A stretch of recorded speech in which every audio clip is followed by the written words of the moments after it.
ያ እንግዲህ አንዱ በሙስሊሞች የሚታወቀው በዓል የአረፋ በዓል እንደሆነ ይታወቃልና ይህ የአረፋ በዓል ምንድን ነው? እንግዲህ እስልምና የነቢያትና የሐዋርያት ትምህርት እንዳልሆነ የምንረዳበት አንዱ በዓላቸው የአረፋ በዓል ብለው የሚያከብሩት በዓል ነው። እንግዲህ አረፋን እነሱ የሚያከብሩት በምንድን ነው? ሀጂ አረፋ ራሱ ሀጂ ነው ብሎ ሙሐመድ ተናግሯል። ስለዚህ ከዚህ ከአረፋ በዓል ጋር በተያያዘ እንዳለ ሙስሊሞች የሚፈጸሟቸው የአምልኮ ስነ ስርዓቶች በሙሉ ቀደምት ጣዖት አምላኪያን የሚፈጸሟቸውን ስርዓቶች ነበሩና እስልምና ምንጩ መሰረቱ ምን እንደሆነ ዛሬ የምንረዳበት። ምክንያቱም በዓል ሲባል ይሄኛው ሙስሊሞች ትልቅ ቦታ አላቸው ለዚህ በዓል ማለት ነው። ይህ በዓላቸው ግን መሰረቱ ሁሉ ምንድን ነው? የጣዖት አምላኪያንን ስርዓት ነው ሙሐመድ ያስቀጠለው ማለት ነውና እነዚህን ሰፋ አድርገን የምናያቸው ይሆናል። ያ እንግዲህ መቼ ነው የተጀመረው፣ እንዴት ነው የተጀመረው የሚለውንም በዛው የምንዳስስ ይሆናል። ፕላስ ደግሞ እንዳለ ከልት ነው ይሄ ልምምዶቹ በሞላ ከቁረሾች የተወሰደ ከጣዖታዊ አምላኪያን የተወሰደ ከነሱ በመንጠቅ የወሰዳቸው ናቸው። ጉልቤነት ነው በቃ የሚታይበት። እዚህ አስተምሮ ላይ ስንመለከተው በጉልበት የመንጠቅ ስራ ነው ያካሄደው። እነሱን የምንዳስስ ይሆናል። ያላ ባሪያ ሁሉም እንኳን ደህና መጣችሁ።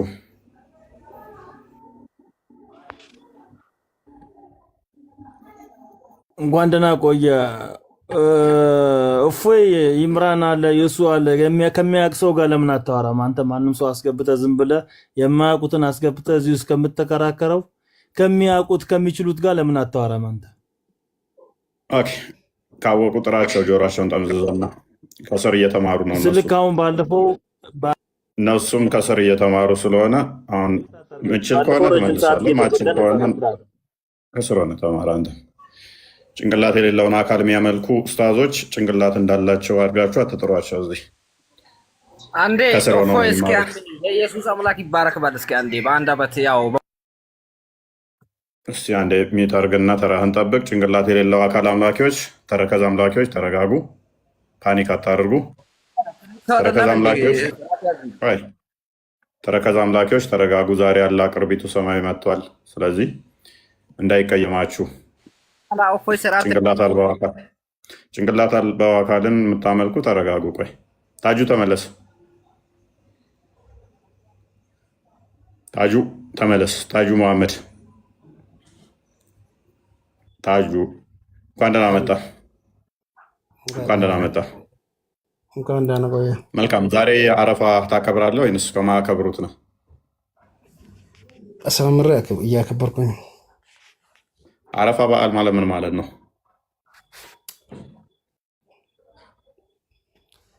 የጠየቁትን እኮ ሰዎች እየጠየቁ አንተ እየመለስክ አልነበረም? ይፎይ እኮ ምንድን ነው እሱ? ንገረኝ። አሁን አንተ ንገረኝ። ጥያቄ ጭንቅላት አለ አይደለ? ጥያቄ በአግባቡ ሰዓት መልስ። ጭንቅላት አለ ታጁ። ይሄ ጭንቅላት ይባላል። ለጌጥ አይደለም የተቀመጠው። ይሄንን ተሸክመ ስለ ሰው ጭንቅላት ሰዎች እንደዚህ ናቸው እንደዛ ስለ ሰዎች አታውራ። በዚህ ጭንቅላት አስበና የተጠየቀውን አረፋ የምታከብር ከሆነ አረፋ ምንድን ነው? እፎይ ትንሽ ቅር ያለኝ ጥያቄ ልጠይቅ ነው ገባሁት። ጥያቄ በኋላ ላይ ነው የምቀበለው። አይደለም በኋላ ነው የምቀበለው ጥያቄ ጥያቄ በኋላ ነው የምቀበለው። ፖለቲካ የምትለው ለምን አይገናኙ? አንተ ሰው ፖለቲካ ነው ጥያቄ ጠይቆህ እስልምና ፖለቲካ ስለሆነ ነው ታጁ። ውሸትና ፖለቲካ ኡስታዞቻችሁ ተክነውበታል፣ ተነቅሰውታል።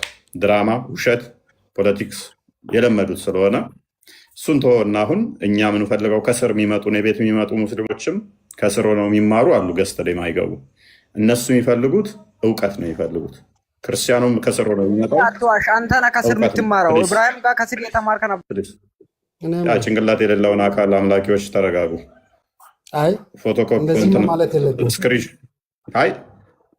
ለመሰለ ባለጌ ስለሆኑ አንተ የምትሳደበው ለምንድን ነው? አሁን ሰው እኮ እውነታ እየፈለጋ ነው። ሰው ማንም ቢሆን ማለት ነው፣ ክርስቲያኑም ወላ ክርስቲያንም ይሁን እስላም አንድ ያው እውነታ እየፈለገ ነው። ወደ አንተ ግን ቶፒኩ እንመለስና እየተሰዳደብክ እሺ፣ ነው ወደ አንተ ቶፒኩ ላይ ሰውን እንመለስ። የምታስተምረው። ሰውን እኮ ወደ እስልምና እያሳብክ ነው። እሺ፣ ወደ ቶፒኩ እንመለስ። እኔ የምልህን አዳምጥ። ዛሬ አረፋ ሰው ነው እኮ አይደል? ዛሬ ቀጥታ ወደ አረፋ ነው እስልምና አይደል? ዛሬ ተሲቦ እየገባ ነው። አረፋ ነው አይደል? ዛሬ አረፋ ነው። ኦኬ። በአረፋ ቀን አላህ ወደ ቅርቢቱ ሰማይ ይመጣል ብላችሁ ታምናላችኋል? ቀን ስላላ ለምንድን ነው ጠምዳ ያዝክ? ምንድን ነው አንተ ግን ምን አላርስበት? እኔ ምን ጠምጄ አርሳለሁ? ገበሬ አይደለሁም። አንተ አልጠመድኩትም። ፎልቲ ይበልጣል። እስኪ ያሉ ነገሮችን ላያስረዳኝ ራስ ባጭሩ ፕሊስ፣ የተጠየቀውን ትመልሳለህ። አልጠመድኩትም። አላህ ሁሌ ሪሰረከው እኮ አላህ ነው። አላህ ያሻውን አደርጋ ስብሃነ ወተዓላ ማለት ነው። እሺ፣ ያሻውን ሁሉ የመድረግ ስልጣን አለው። አንተን እዚህ ጋር ጸጥ የመድረግ ስልጣን አለው የለውም? በእኔ ላይ ስልጣን አለው ክርስቶስ ነው። የለውም። ፕሊስ፣ በእኔ ላይ ማንም ስልጣን የለው። ማን ፈቅዶለት ነው በእኔ ላይ ስልጣን ያለው? እሱ ማን ስለሆነ? የለውም። አላህ የሚባል አካል የለም። ሲጀመር ተረከዝ እኔ እንዴት ነው ጸጥ የሚያደርገኝ? ረግጦኝ ነው ጸጥ የሚያደርገኝ? ጋነም ውስጥ ነው እሱ ተረከዙ የሚረግጠው። እግር ስላለው እሷን እግሩን ጋነም ላይ የሚረግጥባት ነች። እኔ ደግሞ ጋነም ከሚገቡት አንዱ አይደለው፣ ገነት ከሚገቡት ነኝ። በልጁ የሚያምን የዘላለም ሕይወት እንዲኖረው እንጂ እንዳይጠፋ እግዚአብሔር አንድያ ልጁን እስኪሰጥ ድረስ ዓለሙን እንዲወዷል ይላል። ሰው ገነት ከሚገቡት አንዱ ሆኜ ሳለ የአላህ እግር እኔ ላይ ምን ይሰራል? ቃርሚታት። ስለዚህ ጋነም ከሚገቡት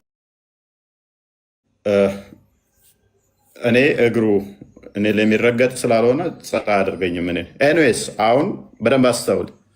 የአረፋ ቀን አላህ ቅርቢቱ ሰማይ ይመጣል ከሌላው ስፔሻል የሆነ ሁኔታ። ይሄንም መምጣት የጀመረው አላህ መንቀሳቀስ የጀመረው መቼ ነው? ምክንያቱም አረፋ ማክበር የጀመራችሁት መቼ ነው? ወደ ፖይንቱ ልመልስልህ እና እንደውም ላቅልልልህ። ለስንተኛ ጊዜ ነው አረፋን እያከበራችሁ ያላችሁት? ታጁ አረፋ ለስንተኛ ጊዜ ነው አሁን እየተከበረ ያለው? እፎይ አንተ ልታስተምረን ነበር፣ ስለ አረፋ ልትወያይ ነበር። ያኔ አንተ መጀመሪያ ተናገርና እውቀትህን ስለ አረፋ ያለህን ነገር እኛም ደግሞ የምናውቀውንና ሁሉን ነገር እናስረዳለን። መጀመሪያ ግን አንተ ንገረን ስለ አረፋ እስቲ ምን ተረዳህ? አንተ እንዳልከው ጭንቅላት የሌለው አምላኪዎች ብለሃል። አንተ እንዳልከው እስቲ ይሄኛው እውቀት አለ። እስኪ ስለ አረፋ አንተ ያለህን እውቀት እስቲ ንገረን እና እስቲ እኛም የምንማር ከዛ በኋላ ደግሞ እንነግርሃለን። እሺ ይቻላል። ታጁ የምታውቀዋለህ የምትለዋለህ አንተ? እኔ አንተ የምታመልከው ሃይማኖት ማለት ነው የየትኛው ሃይማኖት ነው ግን ለማወቅ ፈልጋለሁ። አሁን ቶፒኩ ላይ ግባ። ጥያቄ ካለ በኋላ እቀበላለሁ። የኔ ላይ ጥያቄ ካለ የምለው ቃል ራሱ የመጣው እቀበላለሁ። ጥያቄ ታጁ ጂሰስ ክራይስት ፕሪች ያደረገ ሃይማኖት ነው ይሄ የምታመልከው ሃይማኖት? አሁን ጥያቄ ካለ እቀበላለሁ አልኩህ። አሁን ግን የተጠየቀው መልስ። ጥያቄ ካለ ማንኛው ለምን ስለ ምላጭና ስለ መርፌ አትፈልግ? ጠይቀኝ፣ በኋላ ትጠይቀኛለህ። እሱን መፍትሄ ነው። አሁን ግን የተጠየቀው ላይ እኔ የምልህ ማለት ነው። እኔ የምልህ ለስንተኛ ጊዜ ነው? አንድ መጽሐፍ ቅዱስ ላይ ክርስትና የሚለውን ቃል ኢየሱስ ክርስቶስ ለምንድን ነው እሱ የምትዝጉት? ታጁ ወላሂ እኔ ዛሬውን ወደ እናንተ እኔ ለእኔ ብለህ እኮ አይደለም የምመጣው። ሻዲያ ክርስቲያን መሆን ካልሆንክ ለእኔ ብለህ እንደ የምመጣው። አሁን ቶፒኩ ላይ ቆም፣ ቶፒኩ ላይ ቆምና አንድ ቦታ አላሳይም። በቃ ክርስቲያን የሚል መጽሐፍ ቅዱስ ላይ የለም። ምን ይሁን በቃ አሳየኛ። የለም አላሳይም። እሺ ታዲያ እሺ፣ ሐዋርያቶች እነሱ የሚከተሉት እነሱ አንድ ሰው በአንተ ቤት አራዳ ሆነ ርዕስ ማስቀየርህ ነው። አሁን ርዕሱ ላይ ቆይ። ከዛ በኋላ ከፈለክ ለምን ስለ መርፌ አይሆንም ትጠይቀኛለህ አልኩህ እኮ። አሁን ቶፒኩ ላይ ቆም። ሀጂ ስታደርግ አሁን በአረፋ ላይ አረፋ ለስንተኛ ጊዜ ነው እየተከበረ ያለው? ይህንን መመለስ ትችላለህ? የጠየቀውን መመለስ ትችላለህ? አንተ እኮ እየመለስክ ስላልሆነ አንተ ዝም ብለህ የማይሆኑ ቃላቶች የመጨረሻ ዕድል ነው የምሰጥህ። ትመልሳለህ? አመልስም። እኔ ምን ያዳምጥ? አንተ የምታመልከው ሃይማኖት ሶርስ ሳይታወቅ አንተ እንዴት ነው ሸኛው? አሰጣው። አብዱ ቀጥል። እንደምን ነህ? ጓዳ መጣ። አይሰማም? ትሰማለህ? ትንሽ ድምፅህን ከፍ አድርግ።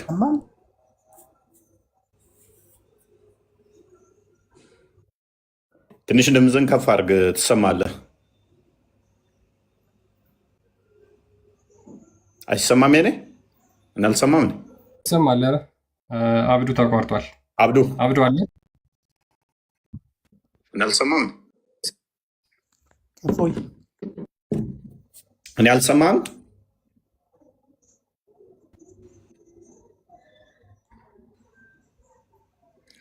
አብዱ የአንተ ድምፅ እየተሰማ አይደለም። እያወራህ አይደለም። እያወራህ እንዳልሆነ ነው የሚሰማኝ። ድምፅህን ከፍ አድርግና አውራ። ኦኬ። ስንተኛ ጊዜ ነው እያከበሩ ያሉት? አንዴ በጽሁፍ ማሳየት ትችላለህ ክርስቲያን? ለስንተኛ ጊዜ እንደሆነ? ሁሉም ያልፋል። እንኳን ደህና መጣሽ ወይንም እንኳን ደህና መጣ። እንኳን ደህና ቆየ። አብዱ ሚዩት አድርግ። በቃ ሰው እየተሰማ ሲናገር ሚዩት ታደርጋለህ። የሰውን አታዳምጥም አንተ። እኔ ባልኩት ብቻ ነው ሊድ የምትለው። ለምን ለሰው እድል አትሰጥም? ለስንተኛ ጊዜ ነው አረፋን እያከበራችሁ ያላችሁት? እሱ ምን ያደርግልሃል አንተ? ለስንተኛ ጊዜ ነው መጀመሪያ እያከበራችሁ? ስለራስህ ራሱ አላወቅም። ሰውን ለስንተኛ ጊዜ ነው እያከበርክ ያለው? ነፃነት መስጠት አለብህ። ሰምተሃል? ዶንቆራ ያው ነፃነት ሰጠው አውራ። የሰውን ለስንተኛ ጊዜ ነው ነፃነት መስጠት እያከበርክ ያለው? አለብህ። እንደፈለገ ማውራት። ልጁን እያወራ አንተ ኒውት ለምን አደረከው? መጀመሪያ ዳንስ ሰጥቻለሁ። በሶስተኛ ላይ ክርስቲያን እንዳንተ ሸኘዋለሁ። ደደብ ሰው ለስንተኛ ነው አይቻልም። በጣም እያከበርክ ያለው? የምትገርም ሰው ነህ አንተ። ለስንተኛ ነው? እሱ አንድ። ጥላህን ጠይቅ። ለስንተኛ ነው? ሁለት። ትመልሳለህ ወይንስ ትወጣለህ? የገባው ልመልስ ኒውት ታደርገኛለህ። ልናገር አትሰጠኝም። ኒውት ታደርገኛለህ እኮ። ቀጥል። አረፋ ምንድን ነው? ለስንተኛ ነው የምታከብሩ? ቀጥል። እኔ ልጠይቅ መጀመሪያ አንተን። አትጠይቅም መጀመሪያ። እኔ ቤቴ ነው፣ ቤቴን ዘግቼ አልወጣም ለአንተ ጥያቄ ብዬ።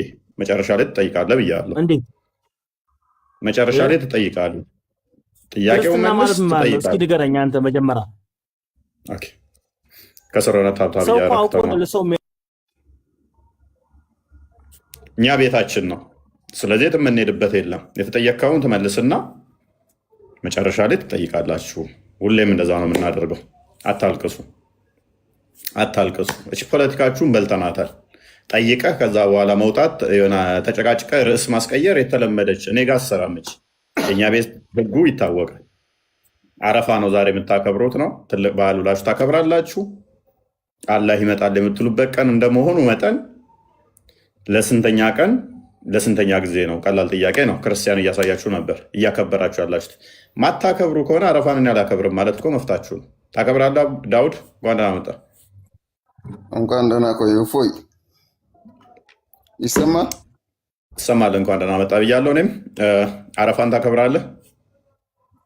ስማ፣ አንድ ጥያቄ ልጠይቅና ከዛ ልመለሰልህ። አረፋን ታከብራለህ? ባለፈው ብልጥ አመልካለሁ ብለህ ነበር። እንዴት ነው የምታመልከው? እኔ ጭንቅላታችሁን እኮ እንዴት እንደምንቀውና እንደምትጸየፈው ለዚህ ነው። ምክንያቱም አላህ ጭንቅላት አልባ ነው። ጭንቅላት አልባ ስትሆን ደግሞ የምታመልከው የሚታየ ሁሉ ብልት ብልት የሚል ብቻ ነው። አላህ ስፐርሙን ረጭቶ ነው ከመቃብር የሚቀሰቅስ። ያንን ስፐርሙን ታመልከዋለህ? አታመልከውም? አታውቀውም? ሱረቱ አንቢያ 104ኛው ላይ ተፍሲር ቁርጡቢና ኢብን አባስ ብልቱ ተዛ አላህ ሚስታቶ ብልቱ ተነስቶ ለዘላለም ተገትሮ ከቀረው የወንድ የዘር ፈሳሽ የሚመስለውን ይረጭና መቃብር ውስጥ ያ የዘር ፍሬው ፈሳሹ ሲገባ የወንድ ፈሳሽ የሚመስለው ማለት ነው። ከዛ በኋላ በሱ ነው ብትቀሰቀሰው። ያንን አላህ የሚረጭበትን ታመልከዋለህ? አታመልከውም?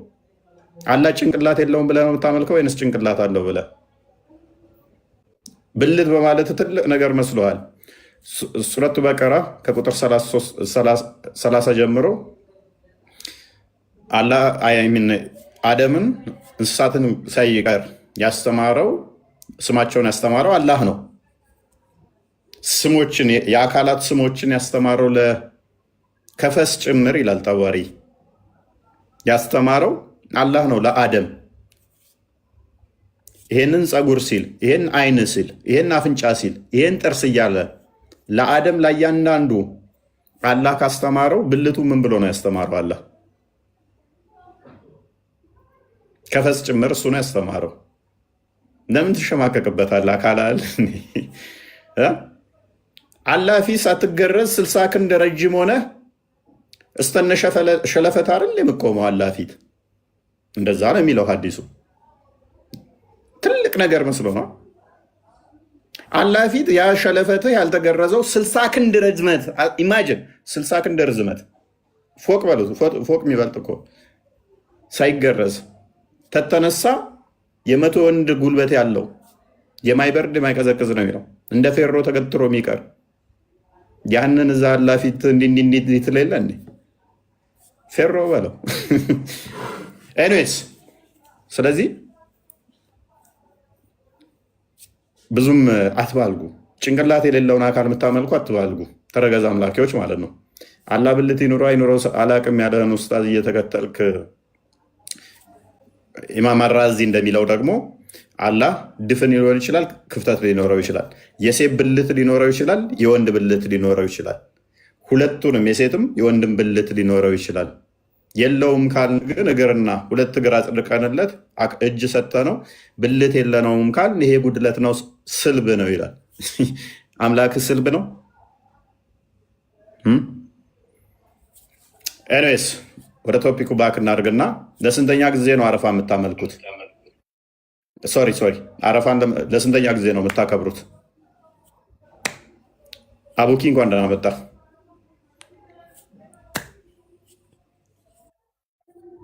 አቡኪ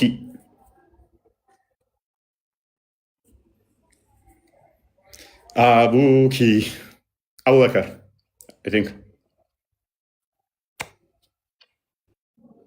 አልሰማም። አቡኪ ያለ ሙስሊሞች እስኪ በተቻለ መጠን ማለት ከበዓላችሁ ጋር የተያያዘ ነገር መልስ ይኖራችኋል ብለን ስለምናምን ነው። ወይስ ይህንን መስጊድ ውስጥ አላስተማሯችሁ? ለ1447ኛ ጊዜ ዛሬ የምናከብረው በዓል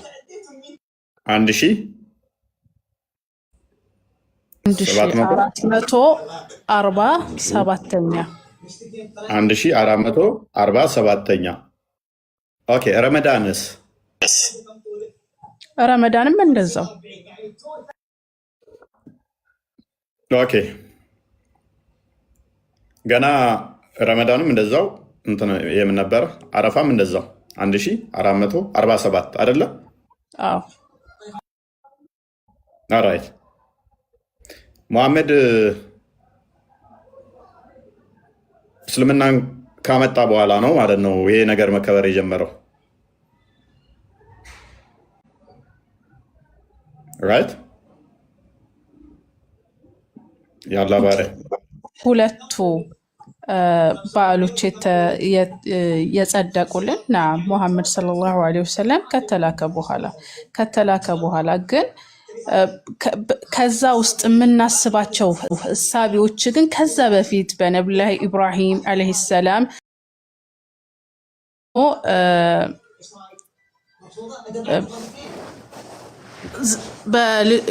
ከልጁ ጋር በተያያዘው ታሪክ ከዛ ጀምሮ ማለት ነው። ዛሬ የመጣ ሳይሆን እስልምና ከዛ ያኔ ከነብዩ ሰለላሁ ዐለይሂ ወሰለም በፊት የነበሩ ነብያቶች ከአደም ጀምሮ እስካሁን ነብዩ ሰለላሁ ዐለይሂ ወሰለም እስከ መጨረሻው ነብይ ጀምሮ የነበረ ነበር ኢስላም። ያኔ ኢስላም የሚለው እሺ እንትኑን አረፋን ግን እያከበራችሁ ያላችሁት ለ1447ኛ ከሆነ ውሽዝ በዓሉ የተደነገገላችሁና ማክበር የጀመራችሁት በሙሐመድ ጊዜ ከሆነ ኦኬ ያረፋ ዕለት አላህ ይወርዳል አይደለ? ታምኛለሽ እሱን? አዎ በጣም ነው። ኦኬ አላህ መውረድ የጀመረው አረፋ ማክበር ከጀመራችሁ በኋላ ነው ወይንስ አላህ መውረድ የጀመረው አላህ አረፋን ሳታከብሩ ነው?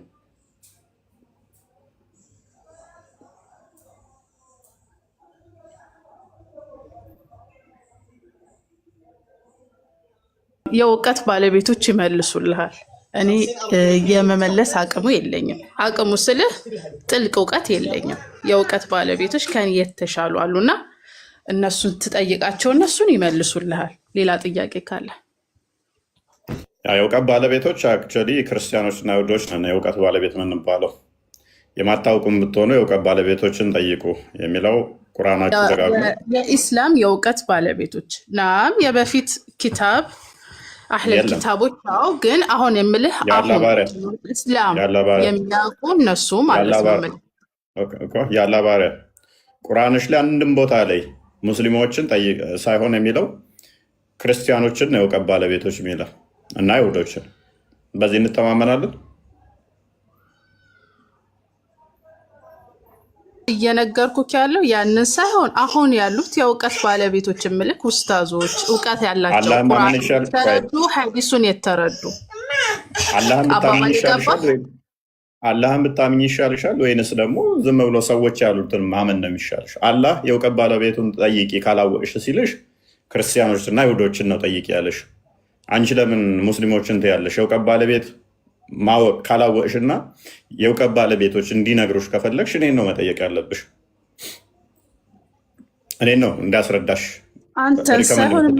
አንተን ሳይሆን እኔ የምጠይቀው የእውቀት ባለቤት የሚባለው እውቀቱን ቁርአኑን የተረዱና ሐዲሱን የተረዱ እነሱ ከኔ ሞር የበለጠ የተረዱ አሉና እኔ እነሱ በተረዱበት አረዳድ ነው ልረዳ የምችለው።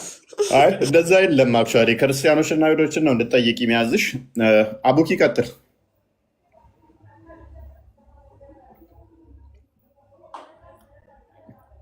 አቡኪ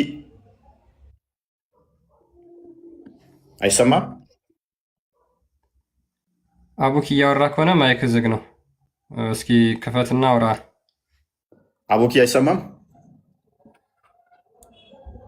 አቡኪ አቡኪ አቡኪ አቡኪ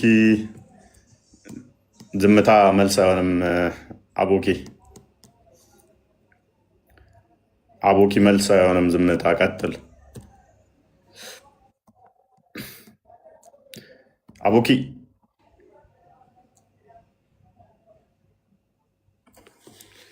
ኦኬ። አፍራ እንዴት ነሽ? የሚመች ቦታ ነሽ? አይ ቲንክ ቤቲ የሚለው ሙስሊም ነሽ?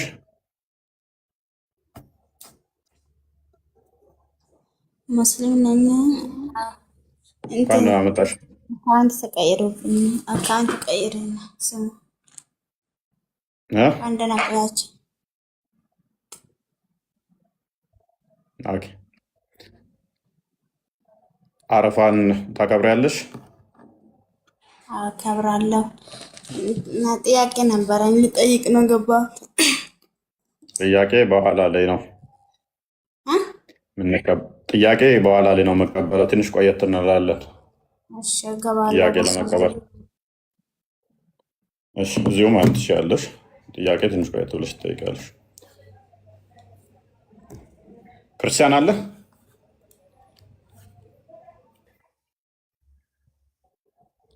ኦኬ ቀጥል። ታላቁ ቀጥል ምትልበት አለ? አይ ምንም ሀሳብ ስላልሰጡ ምናልባት ክርስቲያን ሀሳብ ካለው እሱን ይቀጥልና እንሄዳለን። ቃል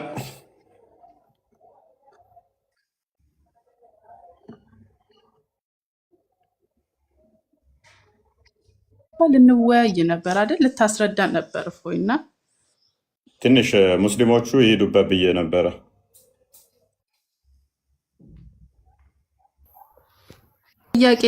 ጥያቄና መልስ ነው ያደረግከውና የሆነ ነገር እና አንተ ራስህ ብታስረዳ ጥሩ ነበር። ያለ ባሪያ ምናልባት እስልምና የነቢያት ሃይማኖት ነው ብለሽ ታምኛለሽ አንቺ? ኦኬ በጣም ጥሩ። ከዛ በፊት የነበሩ ሰዎች አረፋን ያከብሩ ነበር? ሁሉም ሙስሊሞች ነበሩ። ከዛ በፊት የተላኩ ነብያቶች አረፋ ያከብሩ ነበር? በዓሉን ሳይሆን ዋናው ፖይንቱ ያኔ እስላሞች ነበሩ፣ ሙስሊሞች ነበሩ። አረፋውማ የሚከበረው ነገርኩህ እኮ 1447ኛው ነው። ግን ከዛ በፊት የነበሩት ነብያቶች ቁርአን ላይ የተጠቀሱት 25ቱ ነብያቶች የሚያመልኩት የሚያስተምሩትም ስለ አላህ አንድነትና ብቸኝነት ከሱ ውጭ ማንም አምላክ እንደሌለ። አረፋን ያከብሩ ነበር አያከብሩ ነበር? አሁን እነሱ እናንተ የምታመልኩትን አምላክ እንደሚያመልኩ ማረጋገጫው እናንተ የምትፈጽሟቸው የሃይማኖት ስነ ስርዓቶች አሉ። እሱን ይፈጽሙ ነበር ወይስ አይፈጽሙም ነበር ነው። ካልሆነ ወይም ደግሞ ከእናንተ በፊት የነበሩት ነቢያት ብላችሁ የምትናገሯቸው እነሱ ለምሳሌ እናንተ የምታደርጓቸውን ነገሮች የማያደርጉ ከሆነ ስለዚህ እስልምና በሙሐመድ የተጀመረ የሰው ፈጠራ ነው የሚሆነው ማለት ነው። እሱም ደግሞ ከጣዖት አምላኪያን የተኮረጀ። ለምሳሌ አረፋን የማያከብሩ ከሆነ አላህ ደግሞ በአረፋ ቀን ቀን ይወርዳል። በአረፋ ቀን ቀን ይወርዳል ከሌሊቱ በተለየ ማለት ነው። እንደ እስልምና ደግሞ እናንተ እንደምታምኑት ማለት ነው አላህ መውረድ ባህሪው ነው ብላችሁ ታምናላችሁ። መውረድ ባህሪው ነው። ስለዚህ መውረድ ባህሪው ከሆነ ይህ የተጀመረው ደግሞ ከሙሐመድ በኋላ ከሆነ ነቢያቶች እንደዚህ አይነት አምላክ አያውቁም ማለት ነው። እሱ የሙሐመድ አስተምሮ ብቻ ይሆናል። አየሽ፣ ይሄን ነው የጠየኩሽ እኔ። እስልምና ከሙሐመድ በፊት እስልምና የነቢያት አስተምሮ ነው ወይ? ነቢያቶች ልክ እናንተ የምታደርጓቸውን የሃይማኖት ስነ ስርዓቶች የሚያደርጉ ከነበረ አንደኛ ማስረጃ ጠይቅሻለሁ። ሁለተኛ ደግሞ የማያደርጉ ከሆነ ወይም ደግሞ ልክ እናንተ የምታደርጓቸውን የማያደርጉ ከሆነ እስልምና የነቢያት አስተምሮ ሊሆን አይችልም። አንቺ 25 ብቻ ነው ያልሽው አይደለ? 25 ነቢያቶች ብቻ ናቸው ያልሽው። እነሱ በቁርአን ነቢያቶች ብቻ ሳይሆን ቁርአን ላይ የተጠቀሱ 25 ነቢያቶች ናቸው። ከዛ በፊት የነበሩ አሉ። ግን ቁርአን ላይ እናንተ የምታውቋቸው እኛ የምናውቃቸው 25 ናቸው። አፎን 124 ሺህ ነቢያቶች እንዳሉ ታምናላችሁ። 123975ቱ ግን ውሃ ይውሰዳቸው ጅብ ይብላቸው አይታወቅም። ስማቸው አንድም ቁርአን ላይ ከ25 ውጭ የታወቀ የለም። እነዚህ 25 የተባሉት መጽሐፍ ቅዱስ ላይ ሙሐመድ ኮርጆ የወሰዳቸው ናቸው። ሌሎቹ 123975ቱ ግን እምጥ ይግቡ ስምጥ አይታወቅም። ለሁሉም ጎሳ በቋንቋቸው ነብይ ልከናል ብሎ ይናገራል ቁርአን። ለኢትዮጵያ የተላከ ነብይ አለ ማለት ነው። ለቻይና የተላከ ነብይ አለ ማለት ነው። ለኮሪያ የተላከ ነብይ አለ፣ ለአሜሪካ፣ ለኦሮሚያ ክልል፣ ለትግራይ ክልል። ምክንያቱም በቋንቋቸው ልከናል ብሎ ስለሚናገር ማለት ነው። አሁን የኛ ጥያቄ እነዚህ ነቢያቶች እናንተ ዛሬ የምታመልኩትን አይነት አምላክ ያመልካሉ ወይ ነው ጥያቄው። አዎ እነሱ እኛ የምናመልከውን መጀመሪያም የነበረ የማይቀየር አላህ ሱብሓነሁ ወተዓላ እሱን ያመልካሉ እንደምናምነው። እናንተ በእንትን ታምናላችሁ? በሩቅ ሚስጥር ታምናላችሁ? ጥያቄ ለአንተ ለምሳሌ ታምናለህ? ለምሳሌ ገሃነም የኔ ፖይንት መጀመሪያ ልጨርስና ከዛ በኋላ አንቺ ደግሞ ጥያቄ ካለሽ በኋላ ትጠይቂያለሽ፣ ችግር የለውም። ለምሳሌ ከነቢያቶች እስኪ አንድ ነቢይ መጥቶ በሳፋና በመርዋ መካከል የተሽከረከረ ነቢይ ንገሪኝ። ወይም ደግሞ አላህ የአረፋ ቀን ቀን ይወርዳል ብሎ የተናገረ አንድ ነቢይ ማስረጃ ስጭኝ እስኪ። ከነቢ ሰለላሁ ዐለይሂ ወሰለም ውጭ ነው የምትፈልገው? እስልምና የነቢያት አስተምሮ አይደለ እያልሽ እየተከራከርሽ አንድ ያልተረዳሁን ነገር ልንገርህ። ዋናው ፖይንቱ እስልምና የሚለው ነቢያቶች በአጠቃላይ የሚያስተምሩት ነው። እስልምና ነቢ በእያንዳንዱ ለምሳሌ በሙሳ ጊዜ የወረደ ኪታብ አለ። ለምሳሌ መጽሐፍ የተሰጣቸው ነገሮች አሉ ለሁሉም ነቢያቶች ማለት ነው። በየተላኩበት ለምሳሌ ሀገር ልበልህ ወይ ህዝብ ላይ ገባህ። ነቢ ሰለላሁ ዐለይሂ ወሰለም የመጨረሻው መደምደሚያ ነብይ ናቸው። ሙሳን ጠቅሰሻል። ሙሳ አረፋን ያከብር ነበር ወንድሜ። ዓመተ ምሕረቱን ግን ሰምተኸኛል? አሁን ዓመተ ምሕረቱ መጀመሪያ ከተላኩ በኋላ አረፋን እናከብራለን። ግን አረፋ ስናከብር የምናስባቸው እሳቢዎች ግን ከአደም ጀምሮ ያላ ባሪያ እና እስከ ኢብራሂም ያላ ባሪያ አሁን በዓሉ ላይ ሳይሆን አንቺ ፎከስ ያደረግሽው የምናከብረው በመሐመድ ጊዜ ነው። እሳቤው ግን ቀድሞም ነበር ነው አይደለ? ሁሉም የሚያከናውኑት ከአደም ጀምሮ አረፋ በራሱ ስያሜው በራሱ ከአደም ጀምሮ የነበረ ነው። አረፋ ማለት ተዓረፉ ተዋወቁ ማለት ነው። እነማን ናቸው የተዋወቁት? አዳምና ሔዋን። የት ነው የተዋወቁት? في جبل عرفة في جبل عرفة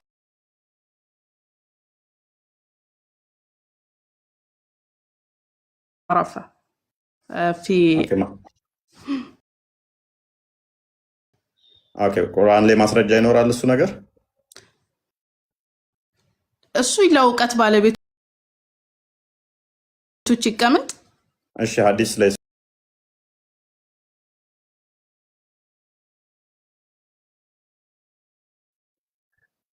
ከመሐመድ በፊት ለምንድን ነው ታዲያ አረፋ ያልተከበረው? እሱም ለእውቀት ባለቤቶች ትጠይቃለህ። መልካም እሺ፣ እነሱ በደንብ ያብራሩልሃል። መልካም እሺ። ከመሐመድ በኋላ በዓሉ መከበር ተጀምሯል አይደለ? ኦኬ።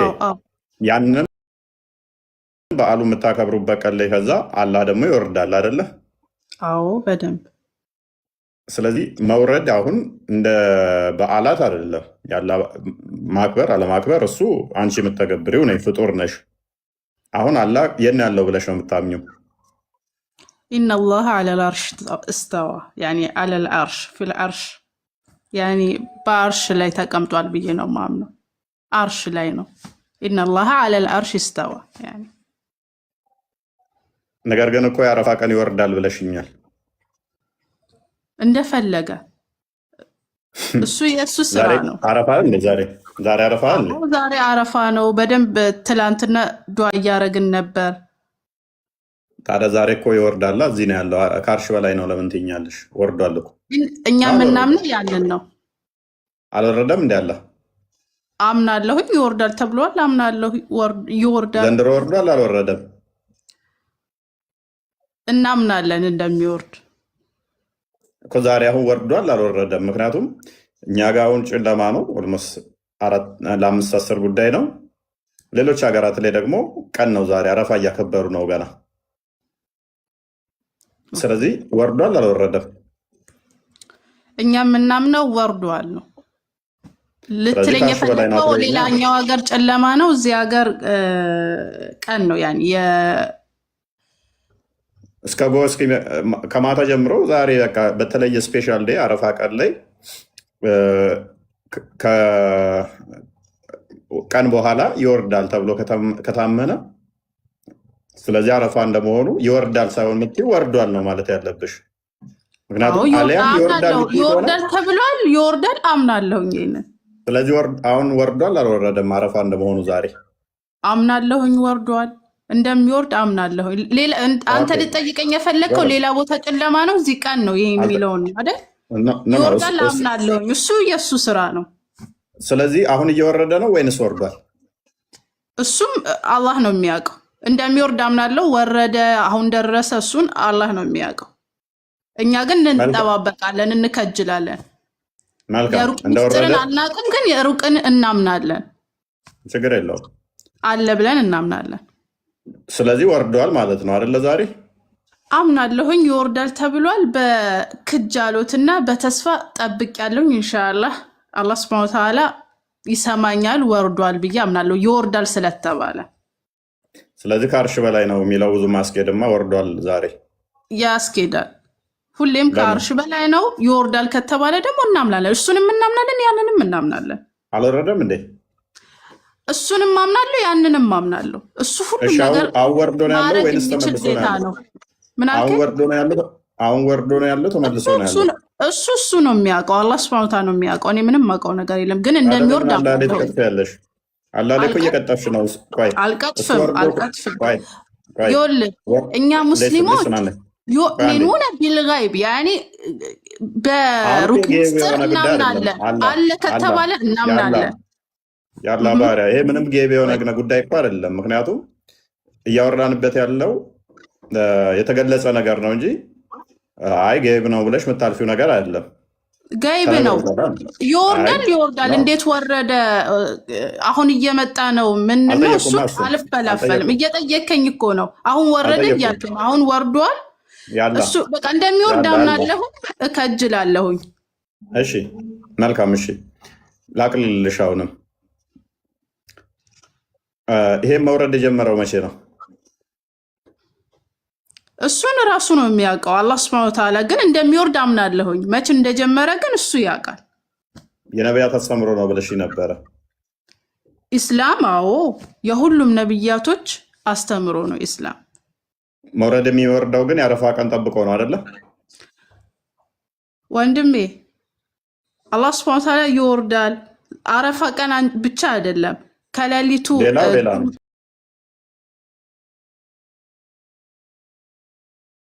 እሱ ይለያል። እሱ ይለያል።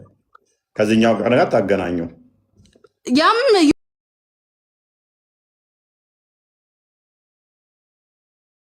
ይወርዳል ነው በቃ። ይሄን ነው ማምን ነው አይደለም። ቻሌንጅ ታደርጊኛለሽ። የዛኛው በደንብ አስተውይ። የዛኛው ሌሊት ነው የሚወርደው። ሌሊቱ 1/3 ሲቀር አይደለም? አዎ። ይሄንኛው ግን ሌሊት አይደለም፣ ከማታ ከቀኑ በኋላ ነው የሚወርደው አይደለም? አዎ። አንድ ልዩነት በይ። ሁለተኛ እዛኛው ጋር ሌሊት ይወርድና ማን ነው የሚለምነኝ፣ ማን ነው እንደዚህ ማደርገው ብሎ ነው የሚጠይቀው ራሱ ብቻውን አይደለ? እዚህኛው ጋር ግን መጥቶ ወርዶ እዩዋቸው ባሮቼ ፀጉራቸውን ሳያበጥሩ ተንጨብረው ይኸው አዋራ ለብሰው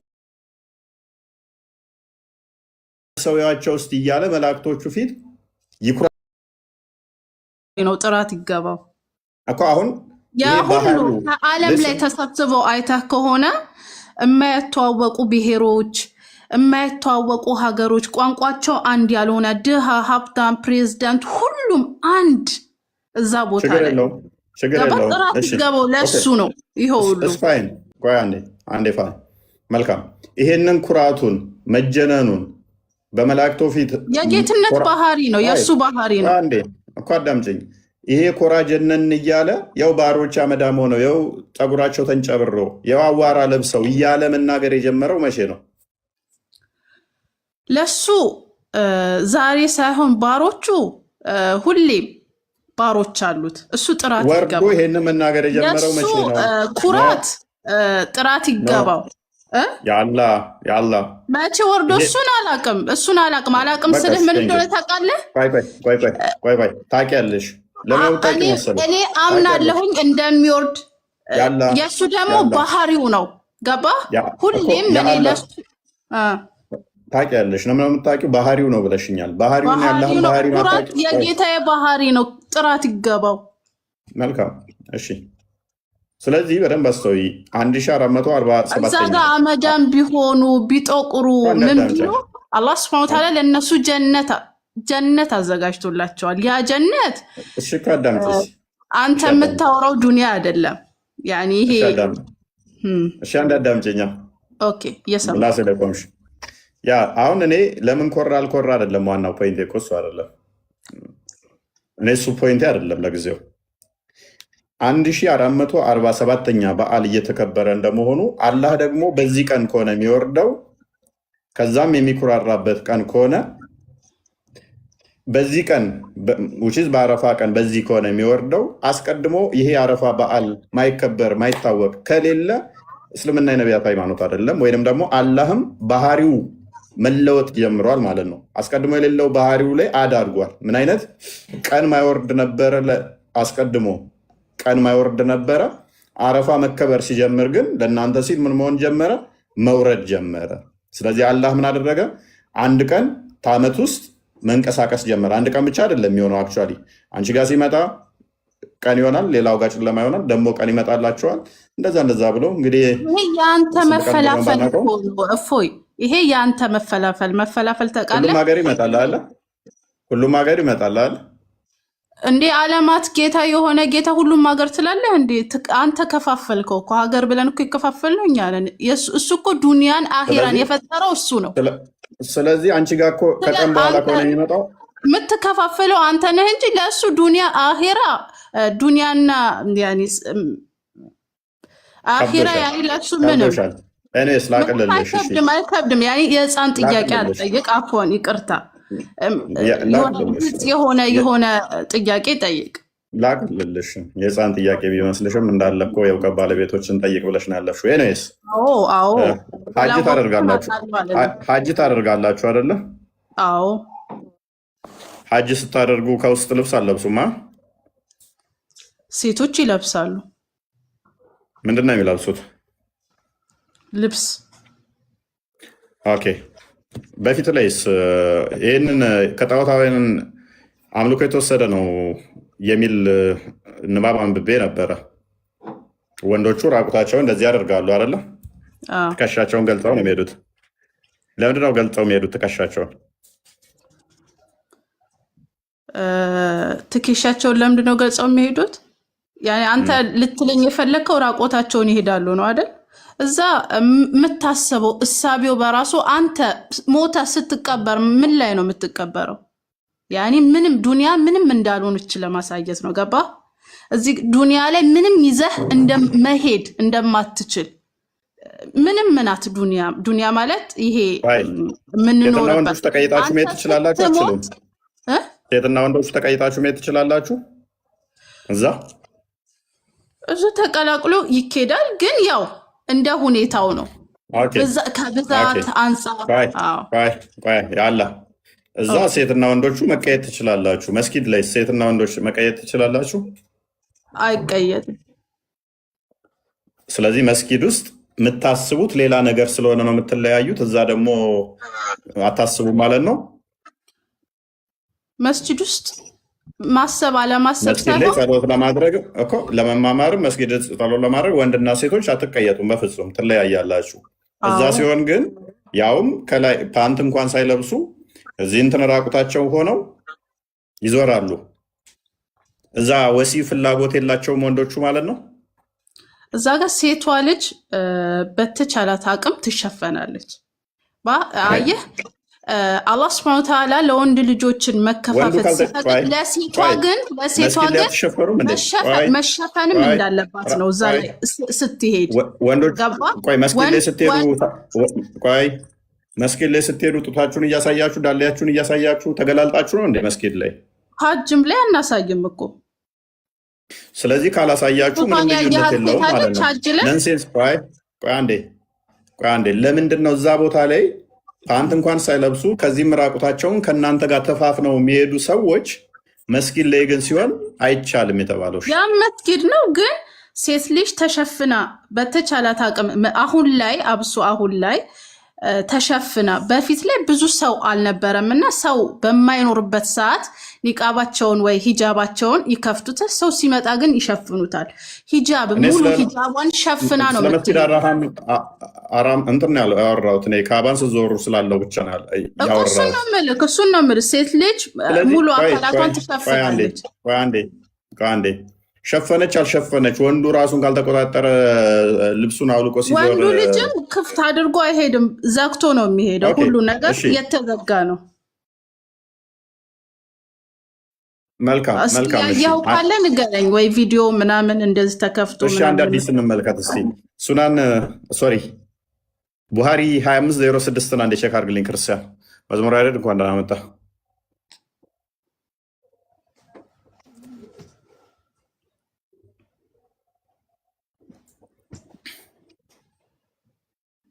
መዝሙር አይደል? ሰላም ብያለሁ።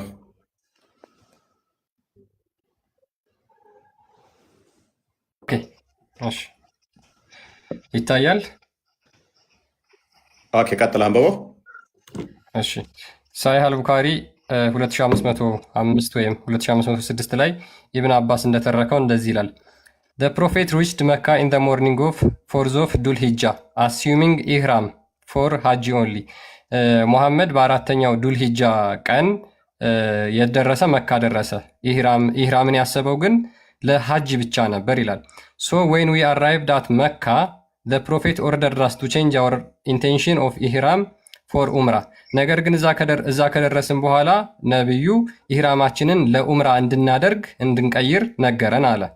And that we could finish our ihram after performing the umrah. ኢህራሙን ጨርሰን ኡምራችንን ካደረግን በኋላ እንድንሄድ አለ። ወዴት ነው የሚሄዱት? And could go to our wives for sexual intercourse.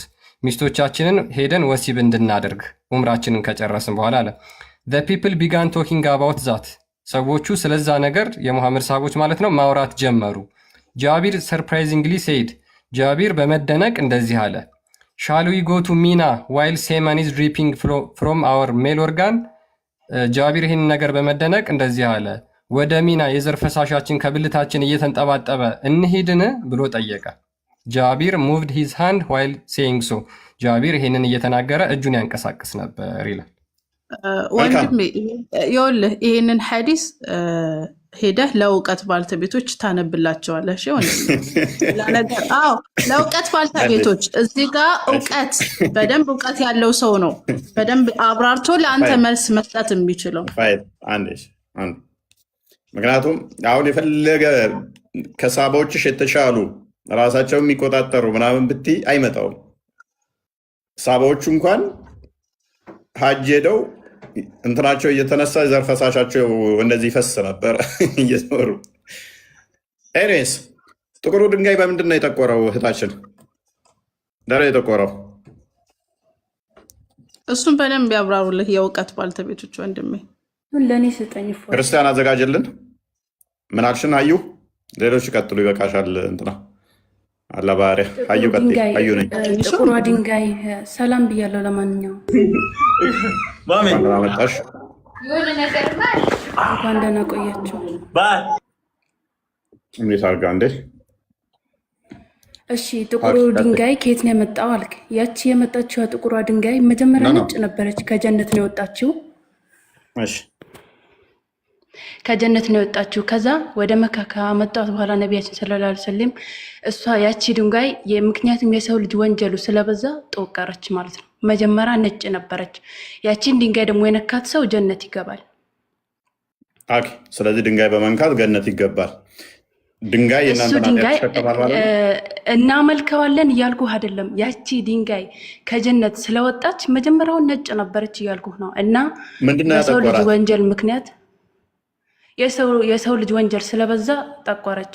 ጀሚያሰር ሚዚ 877ን ክፈተው። እያወራቸው ያለውን አዲስ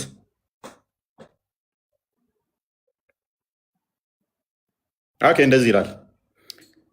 ኢብን አባስ ናሬትድ ዳት ኢብን አባስ እንደተረከው the messenger of Allah said ያላ መልእክተኛ እንዲህ አለ the black stone descended from the paradise ጥቁሩ ድንጋይ እየወረደው ከገነት ነው አለ and it was more white than milk ተወተትም ነጭ ነበር አለ then it was blanched by the sins of the children of Adam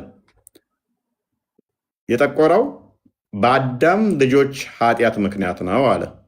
ይሄን አዲስ መሰለኝ እያወራሻለሽ አልኩህ እኮ የሰው ልጆች ወንጀል ስለበዛ ነው የጠቆረችው። ያቺ ድንጋይ ከወተት የበለጠ ነጭ ነበረች ብያለሁ። ለዛውም የወጣችውም ከጀነት ነው። ከጀነት ነው የወጣችው። አይዋ መቼ ነው የወጣችው? የወጣችበትን ዓመተ ምህረት አላውቅም። ሌላ ጥያቄ ካለ ጠይቀኝ። ሞር ይህንን ጠበሪ ያብራራዋል። የጠበሪን አዘጋጅልን እንዴት እንደወጣች ክርስቲያን። ጠበሪ ቮሊም 1 ላይ ፔጅ 303 ላይ ጥቁሯ ድንጋይ ምንድነች? እንዴት ነው ወደ ምድር የመጣችው? ለምንድን ነው በደንብ የጠቆረችው? አስቀድሞ እንዴት ነበረች? ከዛ በኋላ እንዴት ነው ሂደቱን? ጠበሪ ታላቁ ጠበሪ 310 የነበረው እሱ እንደዚህ ሲል ያብራራዋል። ቀጥላምቦ እንደኔ ብዙም አይታይም። እሺ ከዛ ምን ይላል? it is not a stone he said indeed I was told by Abdullah ibn Abbas that it was a white jewel that Adam took out of paradise እሷ ነጭ ነበረች፣ እንደ ነጭ ድንጋይ ነበረ አደም ከገነት ሲወጣ አለ and used to wipe his tears እንባውን ያብሰው ነበር for after he left paradise ከጀነት ከወጣ በኋላ his tears did not stop for 2000 years ለ2000 ዓመታት ያክል አልቅሷል until he returned to it and Iblis was no longer able to do anything to him እስኪመለስ ድረስ ማለት ነው። I said to him አቡ አልሐጃጅ why and how did it turn black ለምንና እንዴት ነው ወደ ጥቁር የተቀየረው አለ። he replied እሱም እንደዚህ መለሰለት menstruating women were touching it in jahiliya የወር አበባ የሚያዩ ሴቶች በጃሂሊያው ጊዜ ይነኩት ነበር አለ። የጠቆረበት ምክንያት እንግዲህ የጠቆረበት ምክንያት ሴቶች ፔሪዳቸው የሚያዩ ራቁታቸውን ሰርከምፖብሌት እንደሚያደርጉም አዘጋጅልኝ ራቁታቸውን ነበር የሚዞሩት። ፔሪድ የሚያዩ ደግሞ ሙስሊም ሴት ራቁቷን አትዞርም። በነገራችን ላይ ፕሪጃሊያ ከሙሐመድ በፊት ራቁታቸውን ነበር የሚዞሩት። በኋላ ለወንዶቹ ብቻ ሴቶቹ እንዲለብሱ ተደረገና ወንዶቹ ከላይ ራቁታቸውን እንዲዞሩ ተደረገ። ዑመር እንደውም ይሄ አስጠልቶት ለምንድን ነው እሱ ራቁታችን የምንዞርበት ያላለ እናሳይሻለን እሱን። ኦኬ ሱናና ናሳይ 2956 ላይ it was narrated by from Said bin Jubair that Ibn Abbas said women used to circumambulate the Kaaba naked. ሴቶች ካባን ራቁት ይዞሩት ነበር። እነኚህ ራቁት የሚዞሩ ደግሞ ምን ያደርጉ ነበረ? ፔሬዳቸውን ይቀቡት ነበር። ጥቁሯን ድንጋይ ለብለው የሚቀቡት ልጅ እንዲሰጣቸው የፈርቲሊቲ እንትነሽ ምልክት። ለማንኛውም እዚህ ጋር ማለት ነው እዚህ ጋር ፔሬዳቸው ላይ ሆነው ይቀቡት ነበር ያልከውን አላምንህም። አጥንቼው ሌላ ቀማጥቼ ይህን ምላሽ እመልስልሃለሁ ሁሉንም ማለት ነው። ቅድም አሳየንሽ እኮ ለምንድነው የጠቆረችው የሚለውን ሲያብራራልሽ። እሱ ገብቶኛል። እሱ ገብቶኛል። እንደዚህ ይላል ሚኒስትሬቲንግ ዊሜን ዌር ተቺንግ ኢን ደ ጃሃሊያ። በጃህሊያ ጊዜ ፔሬድ የሚያዩ ሴቶች ይነኩት ነበር። ሴቶቹ እንዴት ነው የሚዞሩት? አዲሱ የእኛ ውዱ ነቢያችን ሳይመጡ በፊት ነው። ሴቶቹ ደግሞ እንዴት ነበር የሚዞሩ? ልብስ ለብሰው ወይንስ ራቁታቸውን? እንግዲህ እኔ የማውቀው የእኛ ነቢያችን ውዱ ነቢያችን ከመጡ በኋላ አንድም ሴት ተገልጣም አታውቅም፣ ራቁታም ሄዳ አታውቅም። ግን ከዛ በፊት ሊኖሩ ይችላሉ። አላሁ አዕለም። ስለዚህ ራቁታቸውን ነበር የሚዞሩት። ፔሬዳቸውን የሚያዩ ደግሞ ይነኩት ነበረ። ግን አሁን መልሱን እኮ መለስከው እፎይ። በጃህልያ ጊዜ እያልክ ነው። ጃህልያ ማለት ምን ማለት እንደሆነ ታውቃለህ? ቆይ ውዴ አንድ ቆይ፣ ከእስልምና በፊት ማለት ነው እኮ ይሄ ሙስሊሞች አይደሉም፣ ያኔ ከእስልምና በፊት እኮ እኛም እያልን ያለ ነው እኮ የጣዖት አምላኪዎቹ ነበረ። ጣዖት አምላኪዎቹ ድንጋይ ያመልኩ ነበር። ድንጋይ ያመልኩ ነበር። መሐመድ ነጠቃቸውና እሱ ወስዶ ከዛ በኋላ ወደ እናንተ አስቀጠለ። በጃህልያ ጊዜ ሴቶቹ ራቁት ነበር የሚዞሩት። ካባ ጥቁሩን ድንጋይ ራቁቱን እየዞሩ ፔሬዳቸውን እያዩ ይነኩት ነበረ። ራቁታቸውን ሴቶቹ ፔሬዳቸውን ያሉ ይነካሉ። መሐመድ ከወሰደ በኋላ ደግሞ ወንዶቹ ከላይ ራቁት ሆነው ፓንትም ሳይለብሱ ራቁታቸውን ይዞራሉ። እነሱ ደግሞ